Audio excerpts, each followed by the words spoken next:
धर्म प्रेमी सज्जनों, मुक्ति से पहले कर्माशय समाप्त होता है या नहीं, इस विषय में पिछले कई दिनों से चर्चा विचार विमर्श चल रहा है। उसमें कर्माशय शेष रहता है, ये दर्शनों का विषय मानते हुए, चूंकि दर्शन मुक्ति की बात करता है, कर्माशय की बात करता है, तो मुक्ति से जुड़े हुए कर्माशय की क्या स्थिति है उस पर भी वो बताते हैं। उससे संबंधित अनेक प्रमाण आपके सामने रखे थे कि कर्माशय शेष नहीं रहता। लेकिन कुछ लोग ये विचार करते हैं कि चूंकि दर्शनों में मुक्ति के बाद के जन्म का प्रसंग नहीं है, वो इसको नहीं बोलते हैं, इसलिए इस प्रकरण में दर्शनों के प्रमाण लेना अप्रासंगिक है और उन प्रमाणों को लेकर के ये सिद्ध करना कि मुक्ति के बाद का जन्म बिना कर्माशय के होता है, ये जबरदस्ती है, ये बलात् अर्थ को लिया जाता है, ये संगत नहीं है। तो जो पूर्व का भाग है, चूंकि हमारा मुख्य विषय है कर्माशय शेष रहता है या नहीं, मुक्ति के बाद का जन्म बिना कर्म के होता है, वो उसके साथ साथ जुड़ गया है। तो जो मुख्य विषय है उसमें तो दर्शनों के प्रमाण स्वीकार्य होंगे ही, उनका विषय है और वो आपके सामने रख भी दिए हैं। और मुक्ति के पहले कर्माशय समाप्त हो जाता है, इस विषय में उत्तर पक्ष का कोई प्रमाण नहीं है दर्शनों का, क्योंकि ये इतना तो दर्शनों का विषय है कि मुक्ति होती है और उससे संबंधित कर्म की बात भी वो करते हैं। तो उस पक्ष में एक भी प्रमाण नहीं है कि कर्म शेष रहते हैं। तो वो जो चर्चा थी उसको मैं एक तरफ रखता हूं, क्योंकि वो जब उधर कोई प्रमाण नहीं मिलता तो वो प्रमाण ये देखते हैं कि मुक्ति के बाद का जन्म ये लिखा हुआ है और वो पाप पुण्य की तुल्यता से लिखा है, जो प्रमाण हम कल महर्षि दयानंद का ऋग्वेद भाष्य वाला देख रहे थे, जो उन्होंने पहला ही प्रमाण प्रस्तुत किया है। और चूंकि वहां कर्म के अनुसार शरीर की प्राप्ति लिखी हुई है पाप पुण्य की तुल्यता से, तो इससे पता लगता है, यानी अनुमान होता है कि मुक्ति से पहले भी कर्म शेष रहते हैं। ये उनकी प्रक्रिया है। तो मुक्ति के पहले कर्म शेष रहते हैं उसका साक्षात प्रमाण उनके पास नहीं है, लेकिन ये प्रमाण इस तरह से वहां तक जाते हैं। तो अब उन दर्शनों के जो मैंने दिए थे उन प्रमाणों को हटा करके ये बात करते हैं, तो उनको अभी हम एक बार छोड़ के, और ये आग्रह भी रहता है चूंकि महर्षि दयानंद ने मुक्ति के बाद जन्म की बात कही है तो उस विषय में उन्हीं का प्रमाण होगा। दर्शनों में कहा कि कर्माशय शेष रहते हैं, इस आधार पर हम मुक्ति के बाद के जन्म के लिए ये कहें कि बिना कर्म के वो जन्म मिलता है, कर्म निरपेक्ष मिलता है, ये ठीक नहीं है, क्योंकि वहां समाप्त होते हैं, इसलिए आप यहां अनुमान कर रहे हैं कि बिना कर्म के मिलता है। ये प्रक्रिया ठीक नहीं है। वो करते हैं कि मुक्ति के बाद में चूंकि जन्म मिलता है, पाप पुण्य की तुल्यता से ये वचन मिल रहा है, इसलिए वहां पर बचा हुआ रहता है, वो उस तरह से जाते हैं। तो अभी हम उनकी शैली से वो जिस तरह से अर्थ कर रहे हैं उसको अभ्युपगम से मानते हुए भी चर्चा कर रहे हैं। उसका ये अर्थ नहीं होता है कि ये पक्ष स्वीकार्य है, उसकी अभी विवेचना चल रही है। और महर्षि दयानंद ने जो अर्थ किया है वेद भाष्य में, भावार्थ में, पदार्थ में, उसका अर्थ क्या है ये अभी विचार की कोटि में है, ये भी चर्चा का विषय है। उसका मैं किस तरह से अर्थ समझता हूं, जिसकी कि अंततः दर्शनों के अन्य वचनों से भी संगति हो, किसी सिद्धांत विरुद्ध में भी नहीं जाए, और महर्षि के वचनों से भी कहीं असंगति ना हो, वो जो अर्थ है वो तो बाद में रखूंगा। और वहां तक कैसे पहुंचते हैं, उस निर्णय तक कैसे पहुंचते हैं, वो सारी प्रक्रिया से हम धीरे धीरे निकलेंगे। तो कल जो मैंने बात रखी थी कि इन्होंने जो अर्थ किया है, महर्षि दयानंद का प्रमाण दिया, अच्छी बात है, और वो प्रमाण मैं भी स्वीकार करके चल रहा हूं। लेकिन साथ में जो लिख दिया था कि ईश्वर उसके पाप पुण्य की तुल्यता करके पहला जन्म देता है, इस पर मुझे आपत्ति थी कि ये महर्षि ने नहीं लिखा है।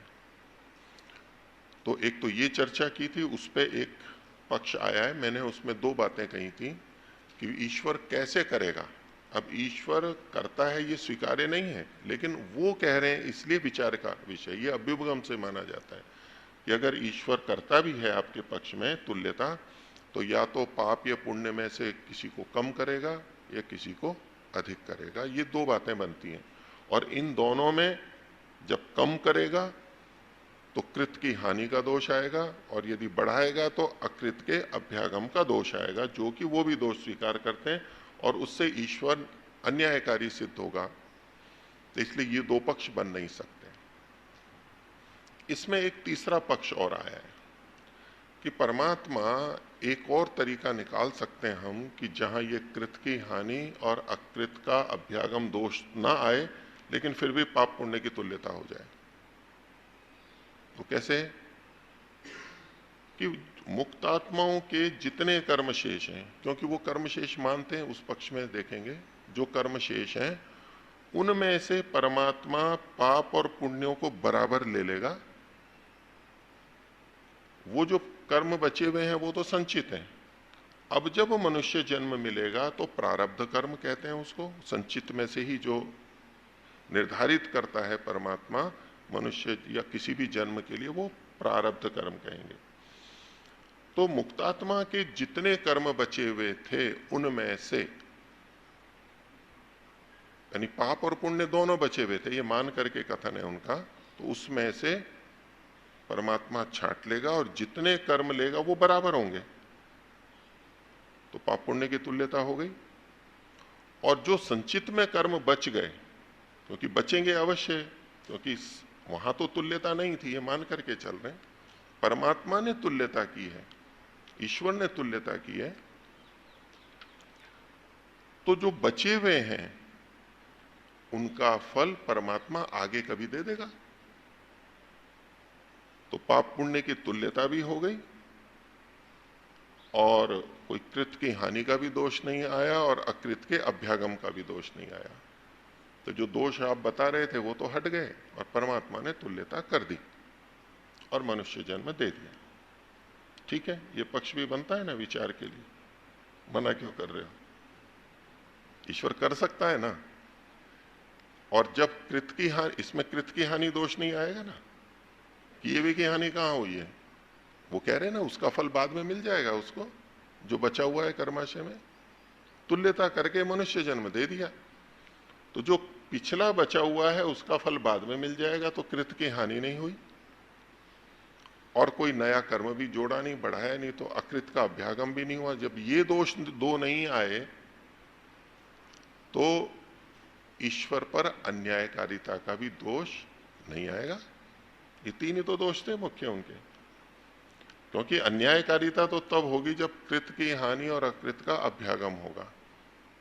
तो जब ये दो नहीं है तो अन्याय का भी दोष नहीं आएगा। ये एक तीसरा पक्ष है, तो इसके ऊपर हम विचार करते हैं कि पाप पुण्य की तुल्यता, महर्षि का वचन यहां मिल रहा है, तो वो पाप पुण्य की तुल्यता, जब हम महर्षि के अन्य वचनों को देखते हैं, अब मैं दर्शनों के अन्यों के वचन हटा करके सारी बात कर रहा हूं, महर्षि के वचनों के आधार पर ही करते हैं, क्योंकि वो इसी को आधार मान के चल रहे हैं मुख्य। हम उसके आधार पर चलेंगे। अभ्युपगम से चलो आप ये मानते हो तो उसी तरह ही विचार कर लेते हैं। क्या उस तरह विचार करने पर भी आपका पक्ष सिद्ध होता है और वो निर्दोष है, उसमें कोई प्रश्न नहीं उठते, उसमें कोई दोष नहीं आता? ये चर्चा अभी मैं आपके सामने रख रहा हूं। और उसमें एक जो दूसरी बात और मैंने कल रखी थी कि उन्होंने अंत में लिखा कि महर्षि दयानंद ने सामान्य मनुष्य के जन्म की बात लिखी है, तो वो तो मैंने बताया था महर्षि ने तो लिखा नहीं है। तो उन्होंने कहा कि ठीक है, महर्षि दयानंद ने नहीं लिखा, लेकिन महर्षि दयानंद के वचनों के आधार पर, अन्य वचनों के आधार पर, कि जब पाप पुण्य की तुल्यता होती है तो साधारण मनुष्य का जन्म मिलता है, तो वहां से हम वो तात्पर्य ले सकते हैं। उस पर भी विचार करेंगे कि वो तात्पर्य यहां पर आता है या नहीं आता है। मेरी आपत्ति तो ये थी कि महर्षि के नाम से वहां सामान्य मनुष्य लिखा गया, जबकि यहां भाष्य में उस प्रमाण में सामान्य शब्द नहीं है।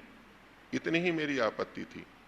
अब वहां मनुष्य जन्म मुक्ति के बाद में सामान्य होता है या नहीं होता है, महर्षि के अन्य वचनों से वो सिद्ध होता है या नहीं होता है, इसकी चर्चा भी करेंगे। तो ये दो बिंदु कल वाले पे आए हैं, तो उसमें से अभी मैं पहला बिंदु ले रहा हूं।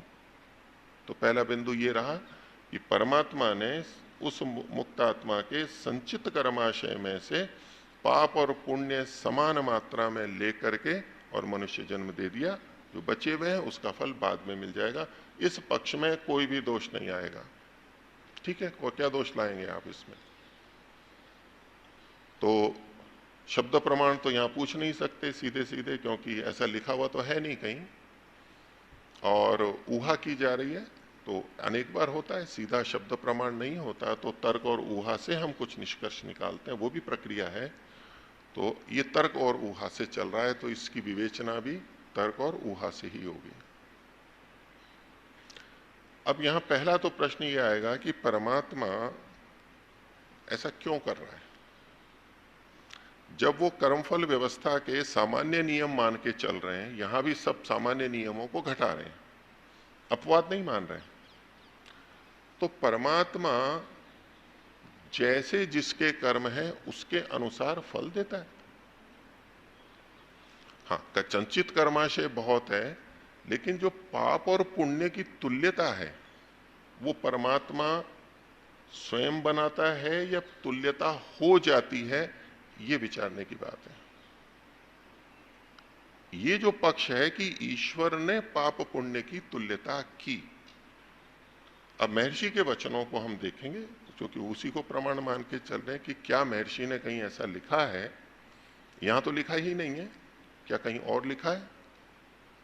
तो बोले लिखा तो नहीं है, लेकिन हम ऊहा कर रहे हैं, क्योंकि तुल्यता बनानी है हमारे को, और कैसे संगति करेंगे। लेकिन महर्षि ने जहां अन्यत्र पाप पुण्य की तुल्यता का प्रसंग लिया है, वहां एक भी जगह ऐसा नहीं है कि ईश्वर पाप पुण्य की तुल्यता करता है। तो विचार का बिंदु क्या बन गया अब कि पाप पुण्य की तुल्यता ईश्वर करता है अथवा हो जाती है। पाप पुण्य की तुल्यता हो जाती है और फिर उसके आधार पर परमात्मा जन्म देता है। ये दो पक्ष हैं। पाप पुण्य की तुल्यता कैसे हो जाती है? वो दो रीतियों से हो सकती है।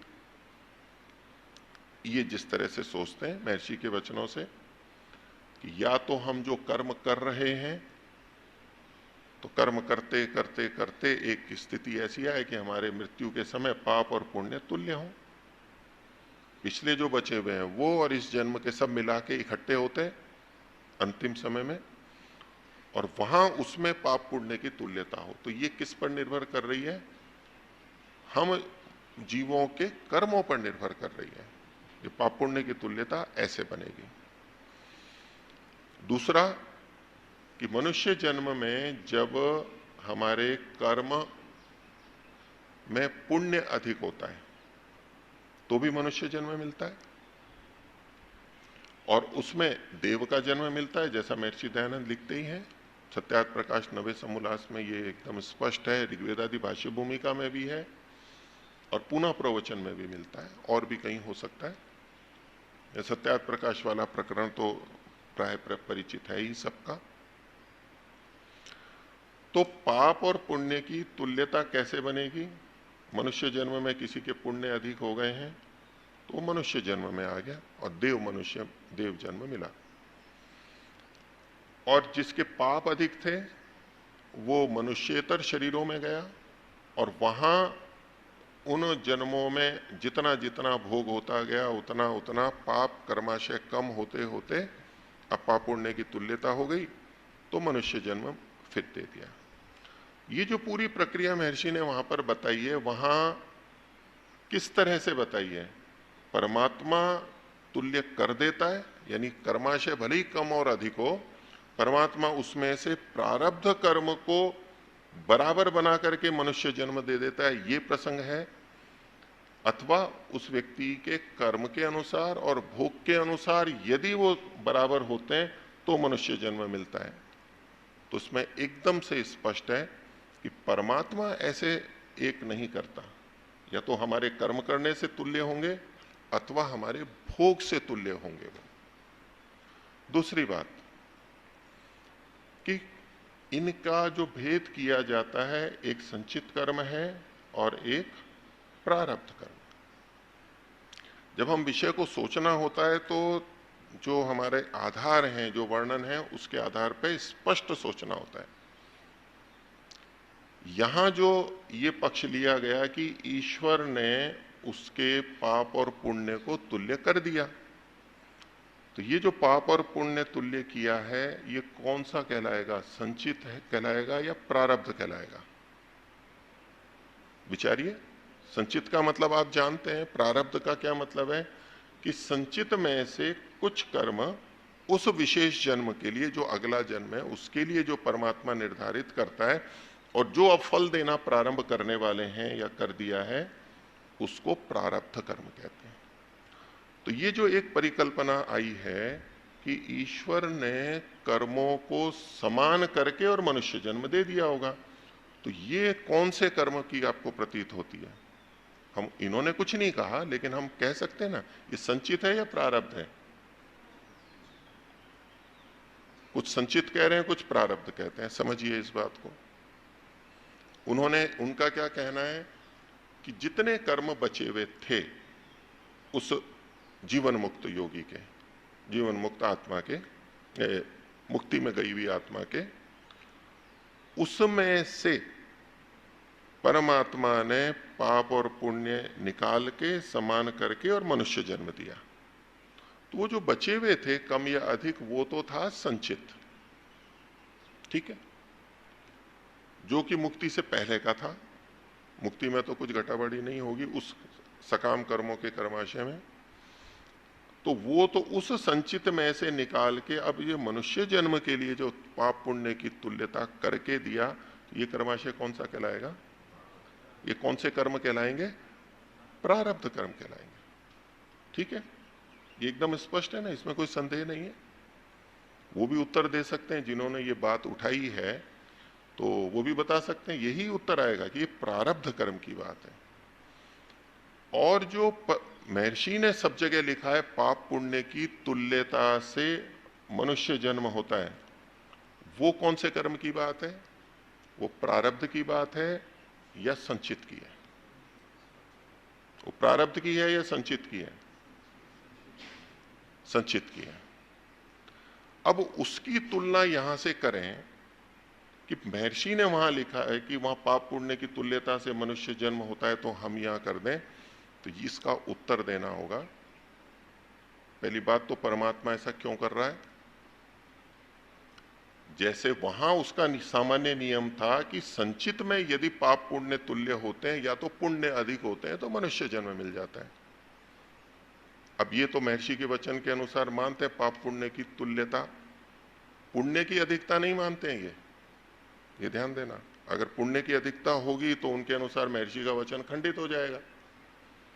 अब ये भी विचारने की बात है कि जो योगी मुक्ति में गया था और उसका कर्माशय शेष है, तो क्या संभावना है उसके पाप अधिक होंगे या पुण्य अधिक होंगे?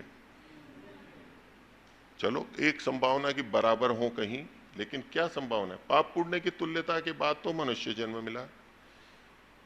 अब वो सकाम कर्म कर रहा है, लेकिन उसमें भी पुण्य अधिक करता गया, फिर थोड़े थोड़े निष्काम करता चला गया। तो ऐसा व्यक्ति जो धर्म करते हुए, योगाभ्यास करते हुए जीवन मुक्त हो गया और अब मुक्ति में जा रहा है, उसका कर्माशय कैसा होगा? पुण्य वाला होगा या पाप पुण्य की अधिकता वाला या पाप की अधिकता वाला? तो उसमें युक्ति, तर्क, संगति यही लगती है, वो पुण्य की अधिकता वाला होगा। हम ये अभ्युपगम से मान के चल रहे हैं कि कर्माशय शेष है, क्योंकि दर्शनों के वो प्रमाण अभी हटा करके देख रहे हैं। तो उसका जो वो कर्माशय है, वो संचित कर्माशय, जो कि मुक्ति के पूर्व का था और मुक्ति के बाद में जब मनुष्य जन्म मिल रहा है तो भी वही संचित कर्माशय अभी है। और ये एक नई परिकल्पना कर रहे हैं कि ईश्वर ने उसमें से पाप और पुण्य तुल्य करके और फिर मनुष्य जन्म दिया। तो ये कौन सा है? प्रारब्ध हुआ। और महर्षि जहां पर भी बात करते हैं कि मनुष्य शरीर में यदि पुण्य अधिक है तो भी मनुष्य मिलेगा, और पाप पुण्य तुल्य है तो साधारण मनुष्य का जन्म मिलेगा, और पाप अधिक है तो मनुष्यतर का मिलेगा। ये जो चर्चा कर रहे हैं ये है संचित वाली। तो जब सामान्य नियम संचित के अनुसार पाप पुण्य की तुल्यता का है, तो यहां उस नियम को छोड़ करके अब ये अपवाद क्यों ला रहे हैं? उसी को मान लेते संचित कर्म से कि जिस आत्मा का जैसा कर्म शेष था वैसा उसको जन्म मिल जाएगा। इसमें बराबर करने की आवश्यकता क्यों आ रही है? तुल्यता क्यों करने की आ रही है? कि महर्षि ने ऐसा लिखा है इसलिए तुल्यता करनी है? हाँ, महर्षि ने तुल्यता लिखी है तो उसका क्या तात्पर्य है वो तो हम आगे देखेंगे, लेकिन महर्षि के वचनों को ठीक करने के लिए, संगति लगाने के लिए हम उस संचित कर्माशय में से तुल्यता बना करके फिर मनुष्य जन्म की सिद्धि करने लगे, तो प्रश्न उठेगा कि परमात्मा ऐसा क्यों कर रहा है?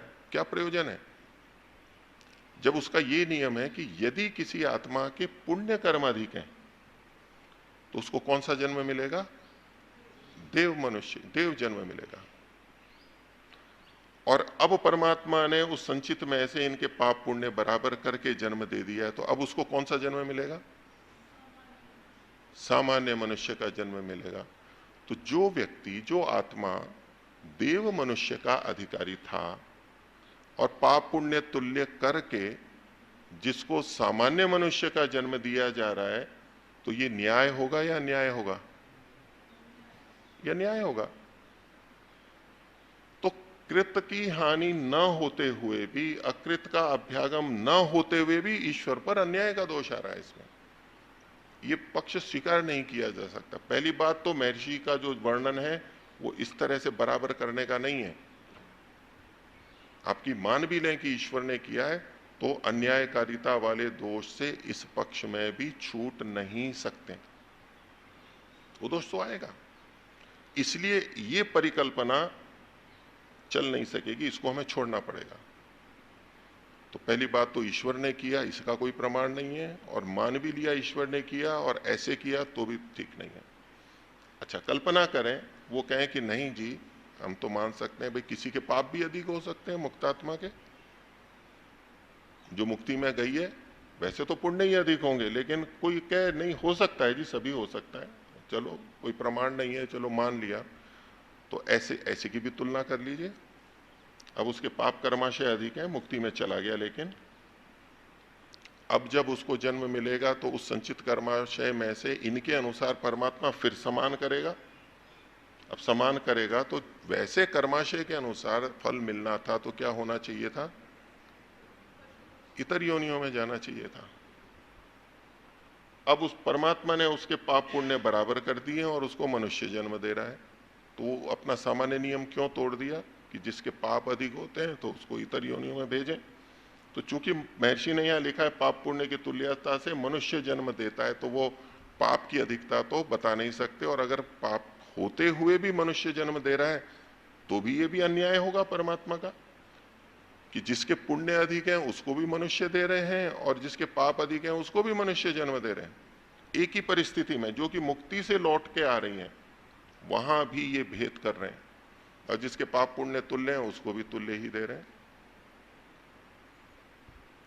तो एक जो बात इससे जुड़ी, ये तो इसमें दोष है, इसलिए ये पक्ष भी स्वीकार्य नहीं हो सकता। ये केवल परिकल्पना है। मोटा मोटा लगेगा कि हाँ इसमें कृत हानि और अकृत का अभ्यागम दोष हट गया है, और बड़ी कुशलता लगेगी बुद्धि की कि हमने समाधान निकाल लिया है। थोड़ा और विचार करेंगे तो इसमें ये दोष दिखाई देगा।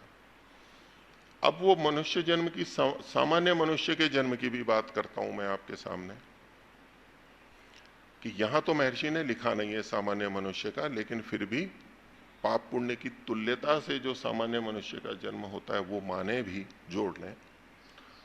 तो इसी पिछली बात को जो मैंने पीछे रखा, मैं ये विवेचना करनी होगी कि मुक्ति से पूर्व आत्मा के पुण्य अधिक होंगे या पाप अधिक होंगे। तो पुण्य अधिक होंगे ये पक्ष प्रबल है।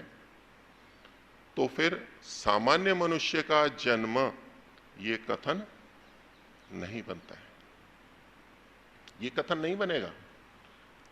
यहां तो लिखा ही नहीं है इस वेद भाष्य में, लेकिन महर्षि के अन्य वचनों से कि जब पाप पुण्य की तुल्यता होती है तो सामान्य मनुष्य का जन्म होता है, ये बात यहां पर फिर भी नहीं घटेगी। आप दूसरी जगह से भी महर्षि का तात्पर्य लाएंगे तो नहीं घटेगा।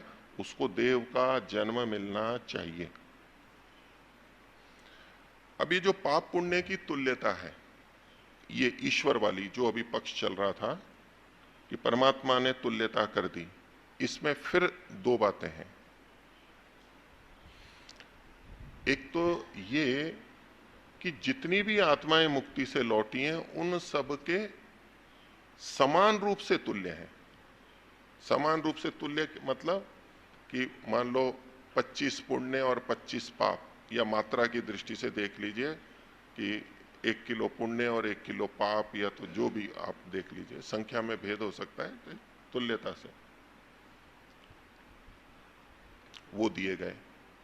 अथवा जिस जिस मुक्त आत्मा का कर्माशय था, जैसा जैसा, उसके अनुसार तुल्य करके दिया। दो बातें फिर से बोलूं। एक तो यह है कि सब मुक्तात्माओं के समान रूप से तुल्य किए हुए हैं, और एक है सब मुक्तात्माओं के असमान रूप से तुल्य किए हुए हैं। असमान रूप से क्यों? कि जिसका जैसा कर्माशय है उसमें से जिस तुल्यता देखनी है पाप पुण्य की, सबकी बराबर बराबर नहीं। तो कर्म के प्रसंग में जब महर्षि ये कहते हैं कि पाप पुण्य की तुल्यता से सामान्य मनुष्य का जन्म होता है, वहां हम क्या अर्थ लेते हैं? क्या सब आत्माओं के समान रूप से तुल्य पाप पुण्य होते हैं? नहीं होते। क्या होता है? तुल्य तो होते हैं लेकिन असमान रूप से होते हैं। इस व्यक्ति के पाप पुण्य की तुल्यता भिन्न प्रकार की होगी, इस व्यक्ति के पाप पुण्य की तुल्यता भिन्न प्रकार की होगी, क्योंकि हर आत्मा के कर्म अलग अलग हैं। क्योंकि वही महर्षि दयानंद ने भी जब पाप पुण्य की तुल्यता का कहा, साधारण मनुष्य कहा, उसमें भी पाप और पुण्य के भेद से मनुष्य आदि शरीरों साधनों में भिन्नता होती है।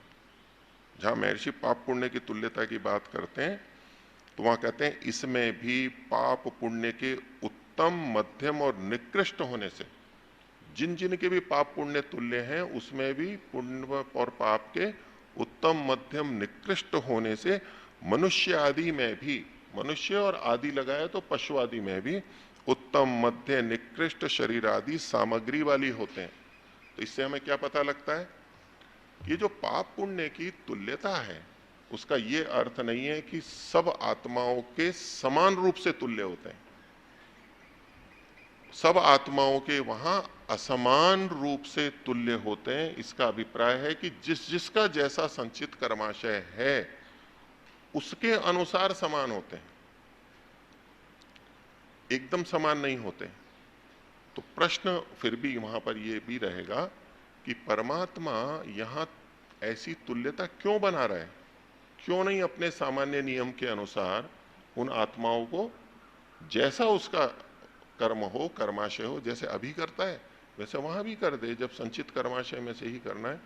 तो ये जो दो बातें हैं, तो मेरी दृष्टि से ये दोनों बातें ही असंगत हैं।